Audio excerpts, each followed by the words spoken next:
ये जैसा आप सब लोग जानते हैं कि कल 25 दिसंबर 2024 को पटना वासियों के द्वारा हर्षोल्लास से क्रिसमस का पर्व मनाया जा रहा था।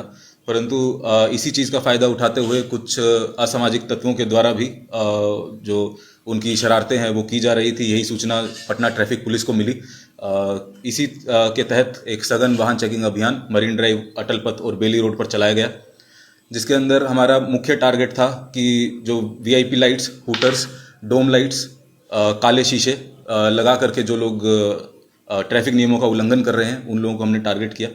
इसी के तहत 50 गाड़ियों के ऊपर कार्रवाई करते हुए उन सब लोगों के ऊपर शमन की कार्रवाई की गई।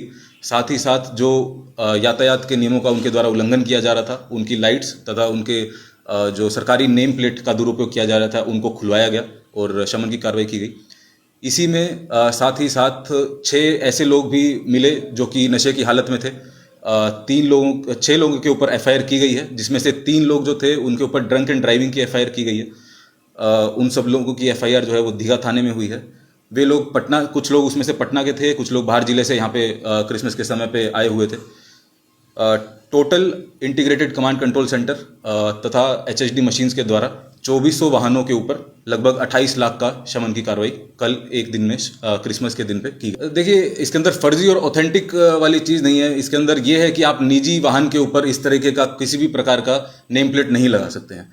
उसका प्रचलन काफ़ी ज़्यादा है। उसी को हम डीमोटिवेट करने के लिए ये अभियान लगातार चला रहे हैं। अगर आपकी सरकारी गाड़ी है और आपको सरकार के द्वारा नियमित रूप से आपको लगाने का परमिशन मिला हुआ है तो वो सही है, लेकिन निजी गाड़ी पे लगाने का किसी को भी परमिशन नहीं। ये अभियान लगातार हमारा चलता रहेगा। साथ ही साथ हम ये भी बताना चाहेंगे कि इसके अंदर एफआईआर का प्रावधान भी है।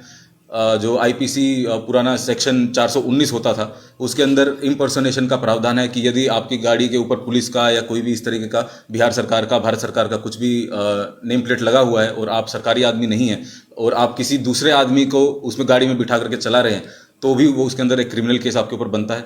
जो ये सब हमने खुलवाए हैं, इसके अंदर हमने पहले ये वेरीफाई किया है कि जो गाड़ी है कम से कम वो किसी सरकारी आदमी की हो या फिर पुलिस वाले की हो। लेकिन उसके बाद भी क्योंकि वो निजी सरकारी गाड़ी है तो उसके ऊपर ये लगाना आपको अलाउड नहीं है, इसलिए उनके ऊपर हमने शमन की कार्रवाई की।